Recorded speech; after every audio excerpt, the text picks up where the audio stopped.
बात करेंगे data type के बारे में। डेटा टाइप क्या है, इसके कितने टाइप्स हैं और पीएचपी में इसका कैसे यूज करते हैं, आज के इस वीडियो में हम देखेंगे। डेटा टाइप के बारे में पढ़ने से पहले हम लोग जान लेते हैं कि आखिर डेटा क्या है। तो डेटा कुछ भी हो सकता है, जैसे कि टेक्स्ट, नंबर, इमेज, ग्राफ। तो एग्जाम्पल के लिए जैसे कि हम लोग देख सकते हैं कि हम सोशल मीडिया पे जैसे ही कोई अकाउंट क्रिएट करते हैं पर हम अपना name, number, date of birth और ऐसी कई सारी इन्फॉर्मेशन हम वहाँ पर सेव करते हैं। तो ये सारी चीज़ें ही डेटा हैं।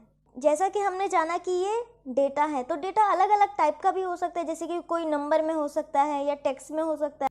पीएचपी में डेटा टाइप को मेन 3 कैटेगरी में क्लासीफाई किया है। तो पहला है स्केलर, दूसरा है कंपाउंड और तीसरा। वीडियो में आज हम बात करेंगे स्केलर डेटा टाइप के बारे में। स्केलर डेटा टाइप में आता है सबसे पहले इंटीजर, दूसरा है फ्लोट, तीसरा है स्ट्रिंग और चौथा है बुलियन। तो सबसे पहला है इंटीजर। इंटीजर का यूज होल नंबर के लिए करते हैं, लेकिन ध्यान रखने वाली बात यह है कि कोई भी फ्रैक्शनल नंबर का यूज नहीं करते हैं। हाँ, इंटीजर निगेटिव और पॉजिटिव हो सकता है। दूसरा है फ्लोट, जिसका यूज हम नंबर्स के लिए करते हैं और ये नंबर फ्रैक्शनल नंबर हो सकते हैं, पॉइंट वाले नंबर हो सकते हैं। स्ट्रिंग कोई कैरेक्टर का combination, word, A to Z कोई लेटर या फिर कोई सेंटेंस हो सकता है, जिसे हम सिंगल कोट या डबल कोट में भी लिख सकते हैं। बुलियन 2 तरह की वैल्यू को रिप्रेजेंट करता है, जो कि ट्रू या फॉल्स हो सकती है। ये एक कंडीशन बेस्ड होता है और साथ ही ये केस इनसेंसिटिव होता है। तो इससे पहले वाले वीडियो में हमने जान लिया था कि कौन कौन से सॉफ्टवेयर की आपको ज़रूरत होगी। तो आई होप आप लोगों ने उसे डाउनलोड कर लिया होगा। और अब चलते हैं सीधा प्रैक्टिकल की तरफ। सर्च करना है जैम सर्वर और इसे यहाँ से स्टार्ट कर लेना है। इसके बाद आपको ओपन करना है सबलाइम टेक्स्ट एडिटर। यहाँ पर आपको फाइल पे क्लिक करके न्यू पे क्लिक करके एक न्यू फाइल क्रिएट कर लेनी है और उसे सेव कर देना है।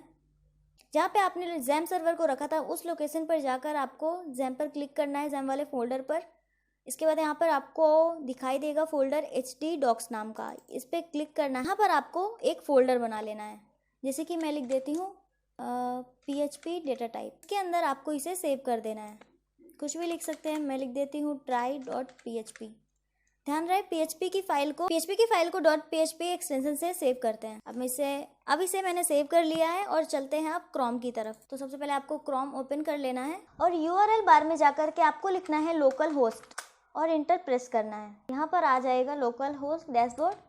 डैशबोर्ड को आपको हटाना है और यहाँ पर लिखना है अपने फोल्डर का नाम। तो हमने जैसे कि फोल्डर का नाम रखा था PHP डेटा टाइप, तो यहाँ पर अपनी फाइल मिल जाएगी try.php। अब इस फाइल का नाम हम यहाँ पे लिख लेते हैं, या डायरेक्टली यहाँ से ओपन भी कर सकते हैं। ओपन कर ली है मैंने।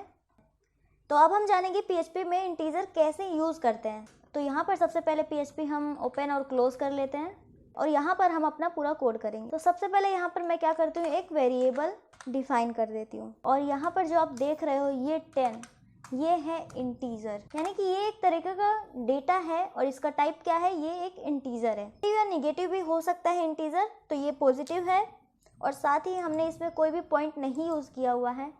तो वो नंबर जिसमें पॉइंट नहीं होगा वो हमारा होगा इंटीजर।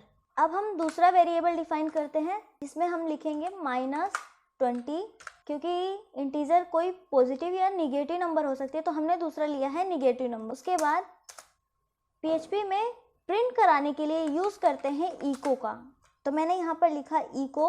डबल कोट के अंदर हम लिखेंगे, तो डबल कोट के अंदर आप कुछ भी लिख सकते हो, जैसे कि मैंने यहाँ पे लिखा positive number is dot variable का नाम, फिर से डॉट डबल कोट। ब्रेक करना चाहते हैं तो यूज़ कर सकते हैं हम डबल कोट के अंदर BR का।